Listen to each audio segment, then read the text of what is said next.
हम अपनी जान के दुश्मन को अपनी जान कहते हैं। मोहब्बत की सी मिट्टी को हिंदुस्तान कहते हैं।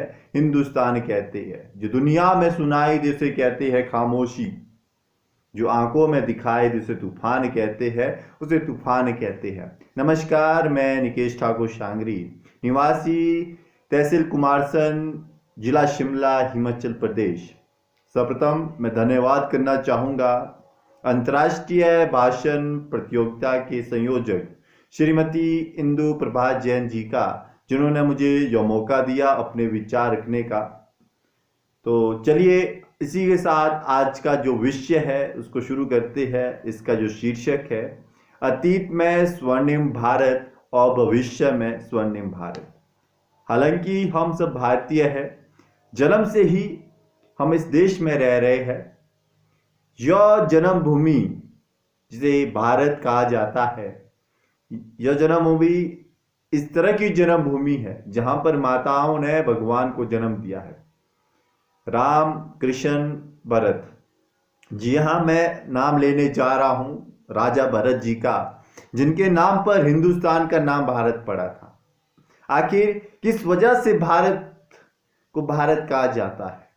हमारे देश की ऐतिहासिक और सांस्कृतिक जीवन का अतीत क्या है? ये जो मेरे प्रश्न है आप लोगों के बीच आ रहे हैं। आखिर किस वजह से भारत को विश्व में एक महान दर्जा दिया गया है? मैं एक स्वर्णिम भारत का सपना देखना चाहता हूं। युवा साथी से भी यही अपील करता हूं कि भारत की महानता के बारे में लोगों को जागरूक करने का प्रयास करें। तो बात करते हैं, भारत को स्वर्णिम भारत क्यों कहा जाता है? इसके बहुत से तर्क हो सकते हैं, समय मेरे पास कम है। क्यों बात करते हैं, प्राचीन काल में जो भारत है, लघु और सूक्ष्म उद्योग यहां पर हुआ करते थे। अपनी रोजमर्रा की चीजें अपने आप हम लोगों तक उपलब्ध थी। दूसरा जो मुख्य तर्क है, वो भारत शुरू से ही कृषि प्रधान देश रहा है। यहां पर मसाले, कपास और चावल की खेती की जाती थी। तीसरा जो हो सकता है मेरे तर्क, वो है भारत का आयात और निकास या निर्यात बोले आप, वो सिर्फ एक राज्य तक नहीं था, विभिन्न राज्य तक था। इसका जो उदाहरण मैं लेना चाहूंगा, क्योंकि जो भारत का व्यापार है वो इस तरह से किया जाता है कि सोना देकर हम चीजें खरीदते थे। जो महत्वपूर्ण तर्क भारत को सोने की चिड़िया क्यों कहा जाता था, जो आपके सामने रखने जा रहा हूं। एक कोहिनूर है जो कि आज के समय में ब्रिटेन की महारानी के पास है।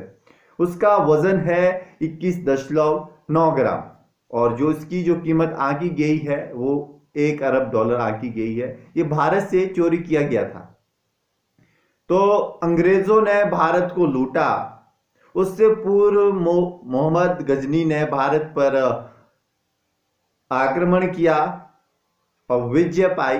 लगभग 4 लाख सिक्के, सोने के सिक्के यहां से चुरा कर अपने प्रांत ले गया।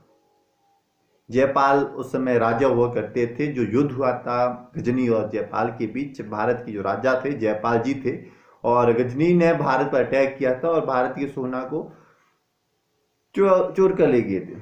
अगर इस देश में उस समय गदा नहीं होते तो इस भारत के सोने की चिड़िया के पंख कोई काट नहीं सकता। यही कारण था कि अंग्रेज, मुट्ठी भर अंग्रेज पूरे हिंदुस्तान पर भारी पड़ गए। क्यों? कहीं ना कहीं अपने ही लोग गद्दार थे। लेकिन मैं यहां पर अतीत की बात नहीं करने जा रहा हूं, मैं यहां पर भविष्य की बात करने जा रहा हूं। तो भविष्य की बात करते हुए ये सोचना जरूरी है, अब किस तरह से भारत को स्वर्णिम भारत बनाया जाए। मैं अपने विचार रखने जा रहा हूं। मुझे चाह इस बात की नहीं कि कोई मेरी गोल प्रथम पुरस्कारों से भर दे, मुझे चाह इस बात की है कि कोई मेरे शब्द की ओर विचार करे। आज के समय में भारत में भ्रष्टाचार मुक्त सपना देखना चाहिए। विकसित भारत का सपना हमारे सामने होना चाहिए। गरीबी, शिक्षा, रोजगार, इस तरह के सपने हमारे सामने होने चाहिए। जातिवाद, भेदभाव को खत्म होना चाहिए। महिला सशक्तिकरण, तकनीकी उन्नति, स्वच्छ भारत की बात होनी चाहिए। अगर यहां पर हम अपने आप को नंबर 1 बना सके तभी हम भविष्य में स्वर्णिम भारत का सपना देख सकते हैं। समय ज्यादा हो रहा है, हो चुका है, तो अपने शब्द मैं थोड़े कम करूंगा, भले ही थोड़ी वीडियो ज्यादा जाएगी। मुझे कोई हक नहीं है कि मैं भ्रष्टाचार के खिलाफ बात करूं। मुझे कोई हक नहीं है कि मैं भ्रष्टाचार की बात करूं, क्योंकि अगर मैं जाता हूं कहीं ना कहीं, अगर 100 रुपए देकर 200 रुपए मेरे काम हो सकता है, तो मैं भ्रष्टाचार की बात क्यों करूं। सिर्फ भाषणों से भ्रष्टाचार खत्म होने वाला नहीं है। एक जागरूक समाज की जरूरत है।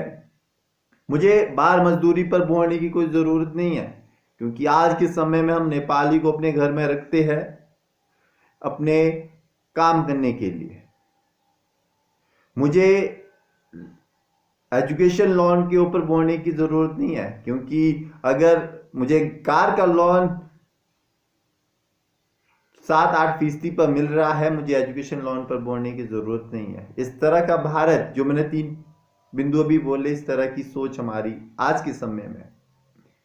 जाते जाते सभी को अपने देश के विकास में योगदान देना चाहिए। भारत की उपलब्धियों पर गर्व होना चाहिए। भारत के महान होने पर हमें गर्व होना चाहिए। भारत को स्वर्णिम भारत बनाना है तो भ्रष्टाचार मुक्त भारत का सपना देखना होगा, स्वच्छ भारत का सपना देखना होगा।